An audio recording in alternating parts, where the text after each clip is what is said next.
Party people! Soy loco por ti, Juqueri! Soy loco em casa.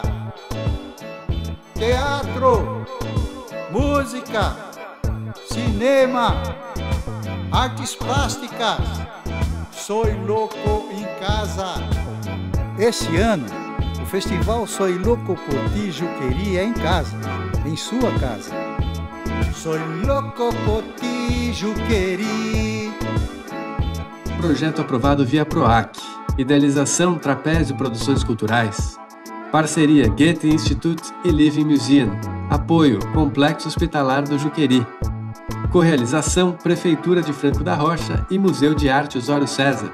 Realização Governo do Estado de São Paulo por meio da Secretaria de Cultura e Economia Criativa. De 23 de setembro a 4 de outubro. A apresentação a seguir faz parte do terceiro Soy Louco por Ti, Juqueri. Não é a primeira vez que a humanidade tem uma experiência de pandemia. Tem que se adaptar nesse mundo com comportamentos e regras novas. Nosso modo de vida precisa ser repensado. Quando nos trancamos em casa e percebemos que ela não tinha estrutura para nos abrigar, nos acolher e sustentar o modo de vida isolado, foi um choque de realidade. Passamos mais tempo na rua do que em casa. Afinal, gente pobre não fica em casa. Só trabalha, ou estuda e trabalha sem parar. O medo mora na casa com a gente, entende? Medo do desemprego, medo da fome, medo da gente se revoltar e acontecer mais mortes na periferia. Medo de morrer ou ficar isolado para sempre. 1, 2, 3, 4, 5, 6, 7, 8, 9, 10, 28, 29, 28, 55, 29, 56, 55, 57, 58, 57, 59, 58, 102, 103, 104, 104, 105, 305, 306, 306, 307, 307.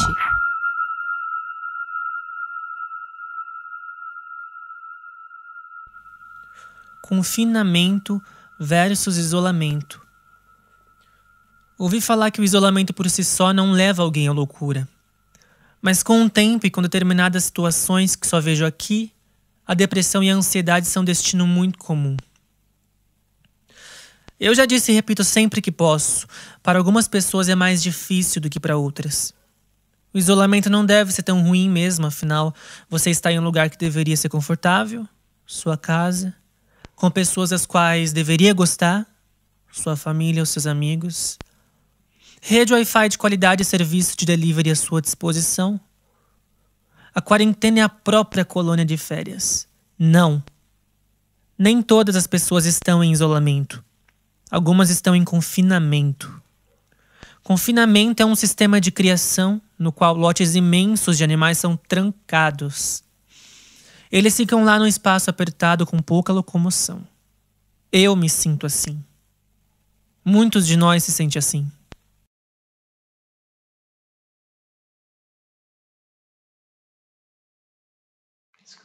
Salve, salve, rapaziada! Mais um podcast para vocês. Hoje a discussão vai ser sobre liberdade. O que é essa liberdade? A liberdade tá onde? Tá em se isolar? Tá em sair? O que é liberdade para você? A liberdade de poder se isolar, por exemplo. Muitas pessoas têm empregos bons, empregos que entenderam a situação da pandemia, empregos que deram computador, deu celular e vai trabalhar em casa, vai fazer home office, fica seguro, não vai ter contato com o vírus, não vai sair de carro, não vai pegar trem e vai ficar em casa. Isso também é um tipo de liberdade. Ficar em casa é um tipo de liberdade. Você ter comida na sua geladeira, você poder fazer suas refeições de maneira saudável, você ter um quintal onde você pode andar, você pode correr com seus cachorros, com a sua família, poder ter um momento ali de ficar salvo de tudo isso que estava acontecendo, né? Um novo vírus surge no mundo e as pessoas são obrigadas a ficar em casa Só que a maioria delas, a base, não tem condições de ficar em casa. Para muitas pessoas, a pandemia nem existiu. Para muitas pessoas, só foi uma gripe nova que descobriram e que agora tem que usar máscara. Definitivamente, principalmente na periferia, para muitas profissões, não existiu pandemia. Então, são pessoas que continuaram sem a liberdade de ficar seguras, de estarem seguras em seus lares. E todos os dias eram obrigadas a pegar trem lotado, a viajar grandes distâncias para chegar até o trabalho e passar uma jornada de trabalho normal, de 6 a 12 horas, num outro lugar, para poder trazer o sustento para casa. Então, o que é liberdade? Será que sair na rua é liberdade? Hoje em dia, a gente já não pode pensar assim.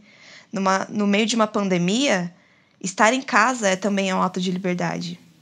De pensar que esse conceito de liberdade ele está ligado a poder escolher, né? A poder ter escolhas.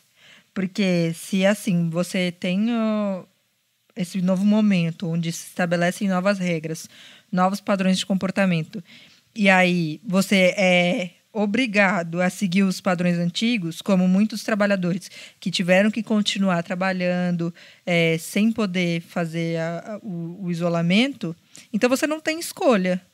Porque ou você vai trabalhar, ou você fica sem o dinheiro. Ou você morre de fome, né? Ou você, então, essa questão das escolhas, principalmente quando elas têm a ver com convenções coletivas, são... Isso que está relacionado a esse conceito de liberdade. Você pode escolher? Certo, posso. Mas você tem garantias, tanto de um lado da escolha quanto do outro? Porque uma coisa é você falar, você tem um livre-arbítrio, você pode escolher. Mas quais são as consequências disso? Porque dependendo das consequências, você não tem escolha. Ou você faz uma coisa ou você faz outra. É igual ganhar R$600 e achar que vai dar para pagar a conta, pagar o aluguel, colocar comida dentro de casa e ainda ter acesso à internet, por exemplo. Então, na periferia, nem o home office é possível. Tem muitos lugares que não aceitam internet, que não tem internet de qualidade.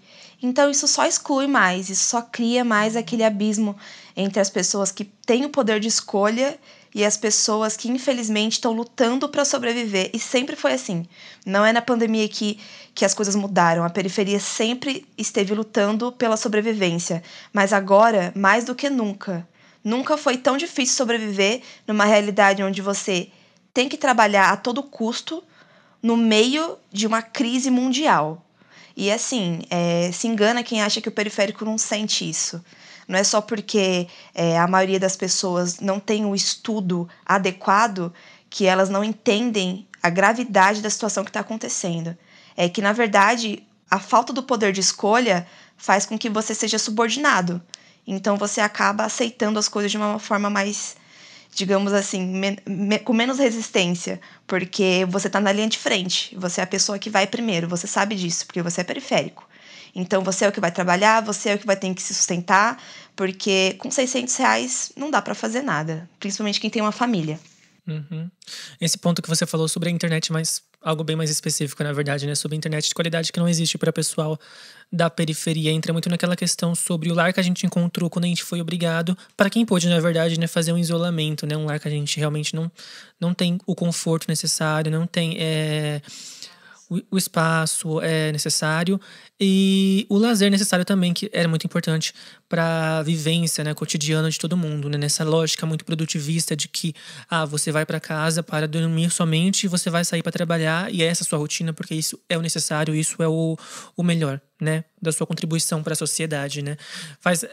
A questão, o ponto de não haver internet de qualidade já levanta o tópico sobre não haver lazer para as pessoas mais pobres, porque na verdade para elas não é necessário aquilo. É um luxo que elas não precisam ter, na verdade, né? E aí se descobre que até mesmo nesse cenário seria muito importante na questão de trabalho. E aí se força uma situação de trabalho onde essas pessoas poderiam trabalhar de casa, sendo que na verdade não existe uma estrutura apropriada nem para isso, né?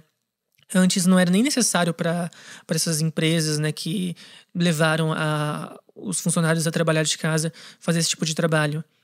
Essa questão da estrutura da estrutura tanto física, financeira, como que se condiciona a sua casa, né?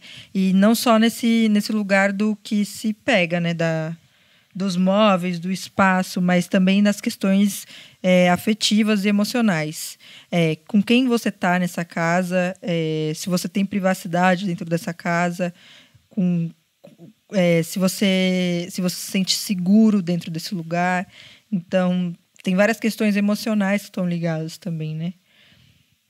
Uma das coisas que a gente traz nesse episódio é a questão das mulheres das mulheres e os membros da família, os filhos, que acabam sofrendo agressões, né? Não só morais, como físicas, psicológicas. Como que é o isolamento para essas pessoas. Para quem sofre agressão, para quem sofre abuso. A gente não sabe como tá dentro do lar de cada pessoa. E esse distanciamento, essa falta de oportunidade de sair, de poder conversar, poder esparecer a cabeça. E justamente o podcast ele veio com essa intenção de compartilhar vivências, de ouvir a voz do outro, de ver o que o outro estava pensando, para não se sentir louco, para não se sentir só. Porque dentro da periferia são muitas pessoas, mas nem sempre essas pessoas têm esse diálogo, essa espontaneidade, esse momento de parar para conversar. Porque, mais uma vez, a gente tem que lembrar que a periferia não para. O trabalho não para. A vida da base, a vida de quem sustenta o país é questão de trabalhar e estudar apenas. Não tem luxo, não tem tempo para viagem, não tem tempo para mais nada. Principalmente na pandemia, a gente vê as pessoas entrando numa crise emocional em relação a isso, em relação à própria situação delas. A periferia, ela é a primeira a sofrer, é a que mais vem sofrendo e é que vai ter sequelas, porque a gente não pode achar que a pandemia vai acabar e que as coisas vão voltar ao normal, que pra gente já não estava normal. Então, esse modo de vida tem que ser repensado. A gente precisa parar para pensar em como fazer da periferia um lugar com um pouco mais de liberdade. Eu acho que também é uma coisa que pode fortificar esse pensamento da liberdade dentro da periferia é entender a gente como coletivo, né? É entender que a gente não está sofrendo sozinho como indivíduo, a gente está sofrendo como coletivo.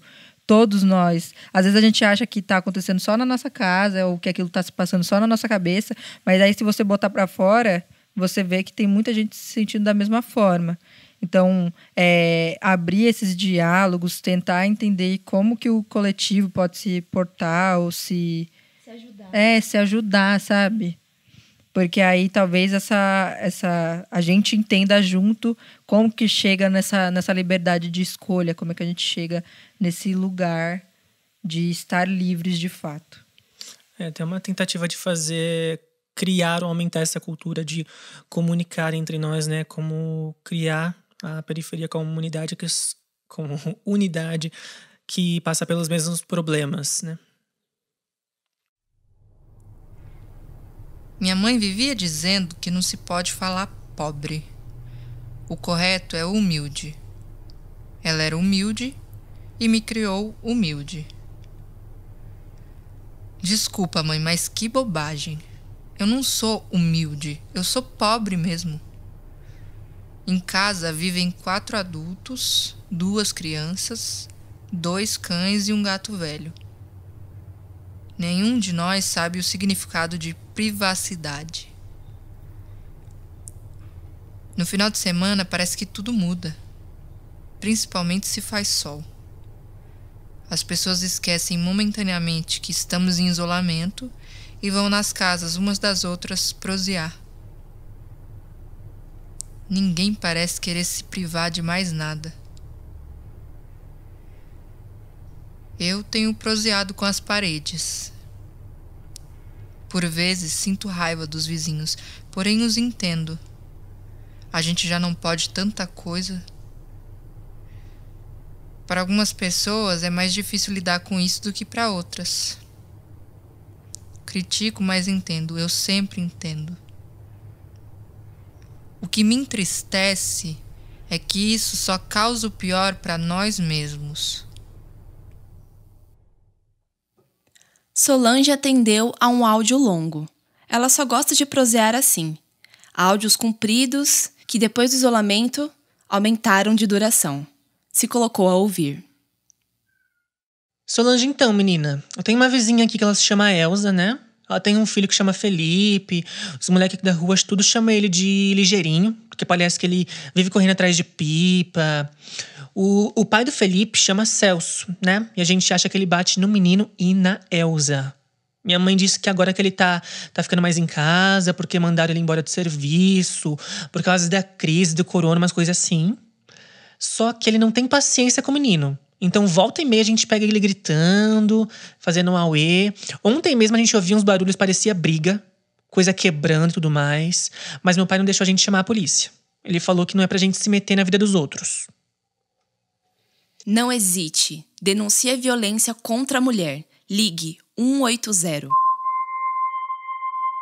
2276, 2277, 2278, 6432, 6433, 6434, 6435, 6436, 10.997, 10.998, 10.999, 30 mil, 50 mil, 60 mil, 70 mil, 80 mil, 60 mil, 70 mil, 80 mil, 90 mil, 100 mil.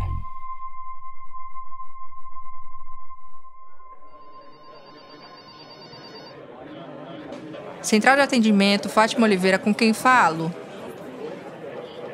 Tudo bem, senhora. Me fala seu nome completo, por gentileza. Agora me fala seu RG.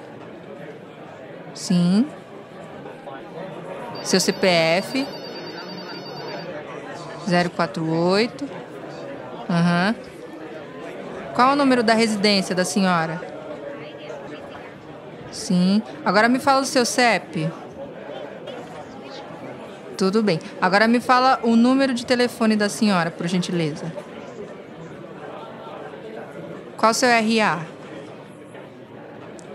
Eu vou te passar o número do protocolo, a senhora pode anotar? Isso aqui custa tantos reais. A cada 1 minuto morre mais de uma pessoa por Covid. A senhora já parou para pensar que o ser humano se cruzou, se espalhou, se cruzou de novo, se multiplicou tanto que em algumas dessas divisões a gente perdeu a humanidade? Seres práticos, burocráticos, que se dizem inteligentes. Nós não somos mais alguém, somos números. Números. Números não riem, não choram, não falam, não comem, não cagam, não sentem frio ou calor, não sentem fome, não sentem medo. Números sequer existem. São ideias criadas para trocas. Mas que tipo de trocas nós estamos fazendo hoje? Uma vida pela outra? Mas quem foi que disse que a minha vida vale menos que a de outro alguém? Você já passou por algum momento na vida em que achou que ninguém se importava com você?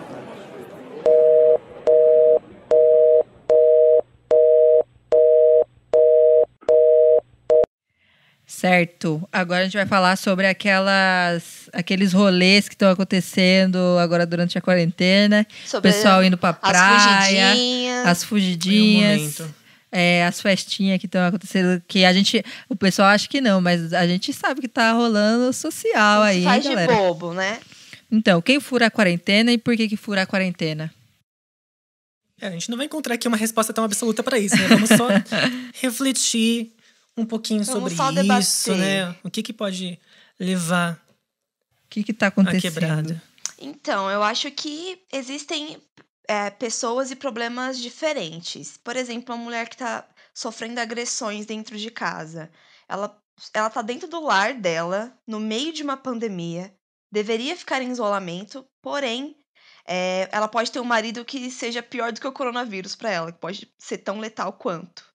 Então, como que ela faz para se defender de um vírus e de um agressor ao mesmo tempo no mundo onde não existe nenhum tipo de seguro para a mulher que quer sair de casa, que precisa de proteção, de distanciamento do seu agressor, não existe suporte para essa mulher. A gente também tem que pensar em pessoas que têm algum transtorno psicológico, pessoas que têm crise de ansiedade, de depressão. É um ambiente muito hostil para essa pessoa, porque todos os sintomas serão agravados por causa de todo esse rolê do coronavírus, de tudo que está acontecendo e da necessidade de se privar. E para muitas dessas pessoas, é a pior coisa que pode acontecer. Então, ela pode estar passando por um momento de crise, um momento de um quadro mais acentuado dessa doença. Então, é isso que a gente tem que parar para pensar. Existem pessoas que furam a quarentena para um propósito não tão legítimo assim como uma agressão, por exemplo, mas há de se discutir. Por que uma pessoa fugiria da quarentena? Vai estar muito ligado nessa questão de se privar. Eu acho que a pessoa pobre, ela já está acostumada a se privar de tanta coisa que aí na hora que a gente faz, então não pode fazer o churrasco, não pode fazer o aniversário da sua filha aí que está fazendo 5 anos, não pode chamar as vizinhas para ficar conversando. Essa pessoa não quer saber, sabe? Tipo, ela já não pode de tanta coisa, mas eu ainda vou me privar desses pequenos momentos que são tão importantes para eu comemorar que eu tô vivo. Eu acho que tem muito nesse lugar, tá muito nesse lugar, assim. É esse imaginário de, se o mundo acabar amanhã, eu vou ter feito o quê? Eu já sou pobre, eu já não tenho uma perspectiva de daqui 10 anos, daqui 20 anos. Eu não tô preocupado com isso. Então, é questão de aproveitar o momento. Eu acho que isso vem muito do imaginário da periferia, sim. Eu acho que isso é um sintoma de uma vivência de urgência. Existe um sentimento de urgência para fazer as coisas, porque realmente não existe tanta perspectiva para o povo da periferia. Então é normal, sim, que as pessoas acabem visitando umas às outras ou acabem fazendo um churrasco, se aglomerando. Mas a gente tem que lembrar, como no episódio anterior que a gente falou, que a liberdade também é fazer a escolha que é melhor para você naquele momento, que é mais saudável. Nem sempre a gente tem as escolhas mais saudáveis, mas para a periferia isso pode ser a diferença entre a vida e a morte, por exemplo. Eu acho que também tem a questão de que pode estar ligada à tomada de consciência, né? Às vezes a pessoa acredita em algum... Eu não sei, de alguma forma ela acredita que aquele vírus não vai chegar nela, porque até agora, você viveu 7, 8 meses ninguém da minha família morreu. Ninguém da minha família pegou isso, então não vou pegar. Isso daí deve ser... Eles devem estar exagerando em algum ponto. E aí de não ter essa consciência de que, de fato, essas coisas são muito graves, esse vírus é grave, é um vírus letal, e você acreditar que você não vai pegar, não faz com que ele deixe de existir, assim, né? Sim. Essa cultura também do calor, né, de contato afetivo, de todas brasilidades. Nós, né, das brasilidades, na verdade. Também é um ponto super relevante para isso, na verdade, né?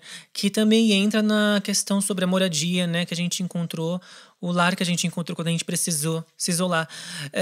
Para pessoas que vivem em locais como favelas, é quase que impossível a possibilidade de isolamento, porque são tantas pessoas dentro de um mesmo ambiente que não faz diferença você estar na rua visitando sua colega ou estar dentro de casa, na verdade, né? Até mesmo nesse mesmo sentido, tiveram muitas críticas sobre as pessoas, as crianças nas favelas que ficam nas ruas e tudo mais. Onde mais elas ficariam? Se a casa delas são tão minúsculas para suportar tanta gente, já não tem um ambiente para atender as necessidades de uma criança que são diferentes, sim, de um adulto. Então, onde estaria essa criança nesse momento, sabe? E aí não é exatamente uma questão de, vamos compreender e tá tudo bem, então. Uma criança está na rua no meio da pandemia quando não deveria estar. Mas aquela criança tem o que ela precisa dentro de casa para passar por esse período de pandemia, esse período perigoso, né, para a saúde, da maneira correta? É importante frisar que a gente não está justificando essas pessoas saírem para comemorar, para se aglomerar. A gente não está defendendo isso. A gente está tentando entender qual que é o funcionamento da cabeça. Que A se gente não quer passar pano É. nem cancelar ninguém. Levantando Só quer discutir. teses É. apenas hipóteses Levantando aí. hipóteses, tentar entender. Porque, e falar por uma perspectiva mais pessoal também. Porque eu fico com vontade de encontrar meus amigos e às vezes eu até considero fazer. A gente está gravando aqui, né? Mas é por uma situação de trabalho. Mas eu fico pensando, é tão divertido, é tão bom passar esse tempo com as pessoas que a gente gosta, que a gente passa pela nossa cabeça mesmo. Não, acho que vou fazer, vou na casa deles, ou vou fazer alguma coisa, chamar alguém. Não precisa ser nada grande. Então, não dá pra gente também só falar, todo mundo maluco, e sair cancelando a galera. Isso é um sintoma, né? Então, assim, existe já uma mentalidade com essa coisa de urgência e, além disso, isso é agravado pela pandemia. Então, a população periférica, ela já quer se encontrar, ela já precisa dessa válvula de escape para poder até se legitimar como ser humano. A gente sabe quem a gente é quando a gente se encontra com o outro. Se você estiver isolado ou se você estiver numa situação que você considera muito precária, seja emocional ou até financeira, né? O que acontece muito na periferia, é tão bom quando você pode ter um ombro amigo e você pode conversar sobre aquilo, porque aquele problema ele não vai diminuir, mas ele vai fazer com que você tenha coragem de levantar de novo no outro dia para continuar nesse cotidiano que é tão apertado, tão difícil, que é o da periferia, principalmente nesse período de pandemia. Até mesmo nesse período de pandemia, muitas matérias, né, jornalísticas, acho que do mundo inteiro, que foram comentando sobre por quanto tempo a gente aguentaria, né, estar em isolamento, realmente em total isolamento, né? Isso veio depois de uns 3, 4 meses, eu acho, do isolamento, né, que foram quando as pessoas realmente começaram a fazer os rolês e tudo bem, vamos lá. Que realmente existe um ponto mais da cabeça mesmo, da mentalidade humana, que a gente não vai conseguir levar por tanto tempo uma situação de perigo ao pé da letra. Vai chegar uma hora que a gente não vai conseguir levar para frente mais aquilo, e a necessidade de socializar vai gritar mais alto e vai parecer talvez mais necessário do que o tal isolamento que a gente precisa, né? Até mesmo pela questão de a gente não recebeu, em termos mais gerais, assim, o país não estava apto para tratar a população durante a pandemia. Então, com isso já levaram 6 meses de pandemia, onde a gente ainda precisa de um isolamento que a gente não pode fazer, e a cabeça de geral já não aguenta mais isso. Não é só dessa necessidade de socializar, mas também da necessidade de se adaptar. Porque, como a gente falou anteriormente, essas pessoas não pararam com o trabalho, não pararam com a vida, com a correria do cotidiano. Então, faz sentido elas se perguntarem então, por que eu paro com o lazer? Daí vem essas adaptações, né? Como é que eu vou fazer esse negócio do novo normal? Como é que eu vou fazer de agora para frente? Na verdade, eu acho que esse negócio do novo normal é uma balela, né? Não existe novo normal. Vai continuar do mesmo jeito, gente. Nada mudou. As pessoas estão usando máscara, é isso. E assim, se por acaso a gente pudesse ter feito um isolamento rígido, talvez essas questões de fugir fossem menos. Mas já que a pessoa, como foi dito anteriormente, já se expõe para trabalhar, para ir no mercado, para fazer todas as coisas que ela já fazia normalmente, por que uma conversa não? Então, assim, o comportamento humano está condicionado a se socializar e também a se adaptar a esse novo mundo, que na verdade é bem parecido com o anterior, só que agora mascarados. Com uma pandemia que vai durar muito tempo. Meu marido Miguel chegou em casa tossindo. Ele está trabalhando de pedreiro na Zona Sul. Sai de casa umas 3 e pouco da manhã. Escondemos a avó Matilde no quartinho lá dos fundos. Antes, esse quarto era de Cristina. Daí passamos o quarto para a avó, para escondê-la do mal. Miguel está proibido de beijar a avó Matilde, mas ele é mesmo um beijoqueiro. Às vezes se esquece. Acabo dando uns tapas nas costas dele toda vez que ele se aproxima demais dela. Mas é assim, ele também não tem maturidade para lidar com o isolamento. Meu irmão teve que adiar os planos de entrar para a faculdade. A escola parou e a internet aqui de casa não é boa para acompanhar as aulas. Minha mãe e meu pai estão se desdobrando para pagar um plano de internet para ele ver as aulas, mas ainda assim é muito conteúdo deixado para trás. Acho que ele se sente assim também, deixado para trás. A economia é mais importante que a vida?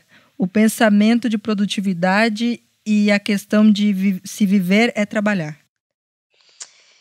Então, eu acho que essa história de viver é trabalhar é tanto o retrato da periferia, porque, assim, na periferia existem dois tipos de pessoas: as pessoas que trabalham e os vagabundos.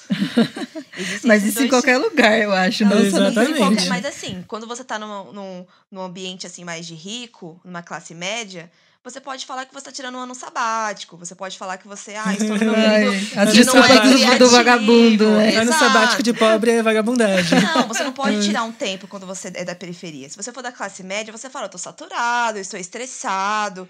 Agora, na periferia, não. Na periferia, você passou um final de semana descansando. Quando é que você volta a trabalhar? Essa sempre vai ser a pergunta. É que isso, para eles, seria luxo, né? Eles podem se dar esse O luxo, a tempo gente… é luxo. Não, a gente tem que estar produzindo e trabalhando, porque senão, né? Quem é você? Se você não tem Exatamente. estudo, se você não tem nada, você só trabalha, você vai deixar de trabalhar? Então, assim, o pessoal da periferia, existe muito essa cultura de trabalhar o quanto for, o máximo que você puder, até de uma forma desgastante, para poder significar a sua existência. Isso é muito triste, porque ninguém é significado só pelo trabalho. O trabalho, ele é um dos aspectos da vida do ser humano, mas não é aquilo que completa. Então, assim, e as outras partes, né? Quais déficits essa pessoa não vai ter pelo fato de colocar na mente dela que ela só serve para trabalhar? Então, é um ponto a se pensar. E pode estar falando. Isso daí é o cerne do capitalismo, né? Aquele E negócio da que a gente aprendeu meritocracia. na escola, do calvinismo, da religião que justifica e que fala que o trabalho dignifica o homem. É o cerne da produtividade. É pra base não deixar a estrutura de cima morrer. Exatamente, é totalmente meritocrata também, né? A gente absorve isso porque essa estrutura vai dizer pra gente que para chegarmos onde eles estão, a gente tem que trabalhar. Trabalhar os Né? dois. Só que Se esforçar. se esforçar. Só que eles não precisam tanto assim. Então, se a gente, pra chegar lá, não fizer isso, a gente tá moscando, sendo vagabundinhos, né? Ou você não é bom o suficiente, você não se esforça. E assim, eu acho que pra uma pessoa da periferia que tem algum problema, por exemplo, de depressão, por exemplo, que é um problema que impossibilita você de fazer as coisas e ir adiante, porque você se sente barrado, aí pronto. Você, além de ser uma pessoa pobre, você é uma pessoa pobre que tem depressão, você é um vagabundo.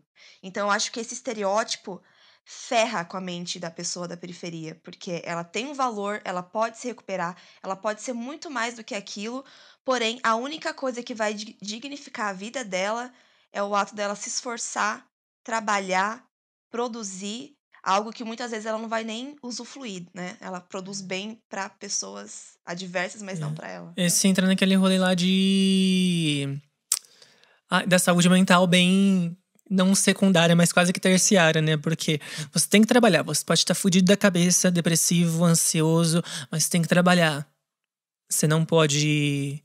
Quase que não sei Não se… existe o ano sabático, não existe. Não existe o ano sabático. Nossa, e esse negócio de ano sabático é um negócio que era para ser fundamental para todo mundo, né? Porque eu fico pensando que a ideia de produção, ela tá tão deturpada hoje, porque produzir, gente, às vezes você tá fazendo nada, mas você tá produzindo, você tá refletindo, tá descansando o corpo, descansando a mente, e isso te faz ficar mais forte, sabe? Com certeza. Eu acho que a vida da pessoa muda se ela pode ter tempo para ela. Mas isso vai num viés contrário da produtividade capitalista que eles cobram, na verdade, né? Tipo, não. você, para ser o seu trabalho vai te dignificar, então você não pode estar ocioso porque você não é ninguém, então. Só que, na verdade, isso faz parte da nossa humanidade ainda. A gente não nasceu para trabalhar somente. A gente tem vários momentos, a gente precisa de descanso, a gente precisa de felicidade, entretenimento, lazer, inclusive. Então, impossível a gente ter nascido só para trabalhar, senão seríamos todos infelizes e… Vários problemas. Até mais do que já temos, essa né? noção de trabalho mesmo, porque eu fico pensando, se não tivesse esse peso de trabalho e produtividade, se você pudesse trabalhar de uma forma que te engrandeça. Mais orgânica, mais espontânea, uma coisa que mexe mais com a sua criatividade, com as características pessoais que você já tem. Porque, assim, se a pessoa já tem uma história de vida ferrada, o tipo de trabalho que ela faz pode ferrar ainda mais a mente dela, né? A maneira como ela pensa. Por exemplo, as pessoas da periferia, quem são elas? Quais são os tipos de emprego que elas têm? São empregadas domésticas, são pedreiros, assim como meu pai, por exemplo. São pessoas assim que têm já empregos subalternos, empregos que já te obrigam a se esforçar psicologicamente e fisicamente o dobro, o triplo de outras profissões, né? Então, sei lá, eu acho que talvez se meu pai fosse um advogado, talvez ele fosse menos estressado. Né? Ou até também no lugar de o que a profissão dessa pessoa está trazendo para ela enquanto ser mesmo. O que ela está te ensinando? Essa profissão te ensina alguma coisa? O que você... Você gosta? Você gosta dela. Porque às vezes a pessoa é pedreiro, e gosta e aprende com isso. E se sente grande, se sente importante. Porque não é uma profissão menos importante Com por certeza. ser uma profissão que está subalternizada na sociedade da gente. Mas a questão é, o seu trabalho te dignifica no sentido de traz sentido para você? Ele tem reconhecimento, né? Você é reconhecido por aquilo? Você gosta daquilo? Aquilo te faz crescer, se transformar, ser uma pessoa melhor? É nesse sentido, assim, que eu acho que tinha que ser o trabalho, Com né? certeza. Tipo, ninguém olhar você diferente porque você é um pedreiro que não tem, assim, digamos, uma formação educacional, mas que você sabe construir uma casa como qualquer outro engenheiro. E aí, bom, por que não pode ganhar igual? Ah, mas é porque o outro tem faculdade. Mas eu acho que todas as profissões têm o seu grau de importância. E se não fosse os pedreiros, por exemplo, a periferia não estaria com tantas casas, porque são eles que fazem as casas. Nossa, não só as casas, como a cidade toda, na Como a verdade. cidade né? Todo o resto. A metrópole foi construída pelos nossos pedreiros. Gente, e aí, eu acho que entrando já numa segunda questão, que é essa questão da produtividade está tão entranhada que a gente não se bota num lugar de questionamento, né? Então, não tem uma informação para a gente que faz, uma informação para esse pessoal, para o nosso pessoal que só faz trabalha. questionar. E só tem um período do dia para ligar a TV e ver um determinado jornal com determinadas notícias. E aquilo é 50 minutos de uma coisa todos os dias. E aquilo é a sua dose de educação. Ou seja, zero. Educação bem naquelas, né? Porque a TV não tá educando exatamente, né? Tá, Exato. tipo, te levando um bloco de coisas que ela acha que você precisa recorte, saber. né? Um recorte que ela acha que você precisa saber, que pode ser totalmente tópicos pessoais, né? Enviesados. E é isso. É isso que a população da periferia consome de informação. Não, e é engraçado porque você é metralhado com esse tanto de informação, só que você não tem tempo de pensar sobre elas. E não tem saúde mental para pensar sobre elas, porque vira só números. É tipo, eu vou falar aqui do político tal, e eu vou falar aqui sobre a morte de tantas pessoas, e eu vou falar aqui sobre... E você recebe tudo aquilo e você não, e às vezes você não tem tempo e psicológico para pensar sobre aquilo. Você não sabe como que você se posiciona, se você se posiciona, o que você pode fazer enquanto cidadão, o que você pode fazer para mudar a sua vida e para mudar a vida dos outros, assim.